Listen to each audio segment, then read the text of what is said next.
ปีเมืองนี้มีสื่อสารเราฮักห่วงแหนเมืองเราเหมือนดังศิลาแผ่นดินนี้มีศิลาประเทศลาว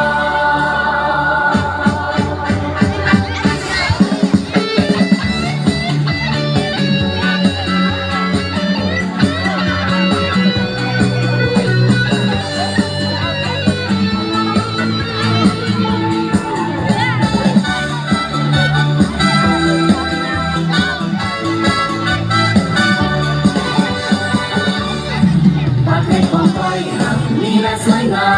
มเป็นแผ่นดินคำงามล้ำสนิทา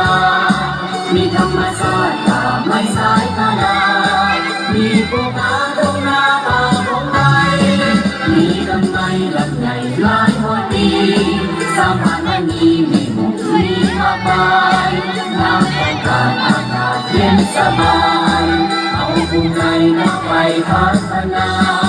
ประเทศของคอยก็คือประเทศลาวพวกเราคนลาวคนมีน้ำใจวัฒนธรรมเลิศล้ำมาแต่ใดจะอยู่ใสทิ้งใดในสาขายินดีต้อนรับเข้าสู่ด้วยหัวใจท่านมาจากใสทิ้งใดในโลกาท่องเที่ยวลาวสุขสนดวงศิลาสมปรารถนาทุกที่วาตาปี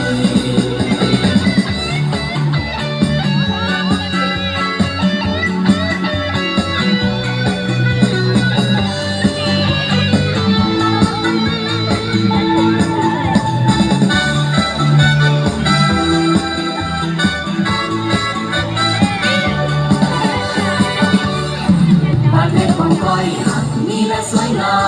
มเป็นแผ่นดินความงามล้ำสะดุดตามีธรรมชาติป่าไม้สายทารามีภูเขาตรงหน้าป่าของไทย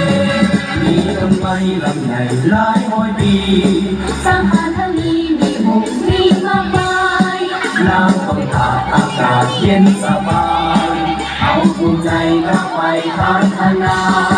ประเทศของไทยก็คือประเทศลาวพวกเราคนลาวคนมีน้ำใจวัฒนธรรมเลิศล้ำมาแต่ใด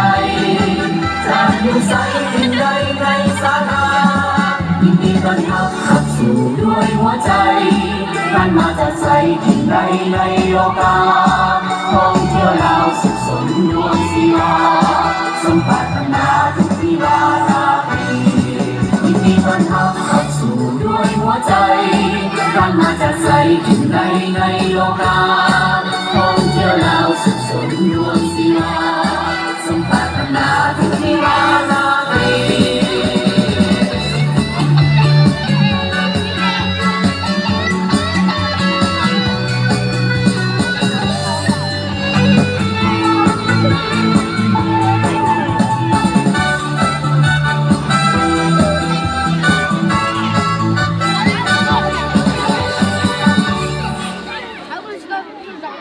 ขอเสียงตบมือดังๆให้ห้องโอลึงสามแด่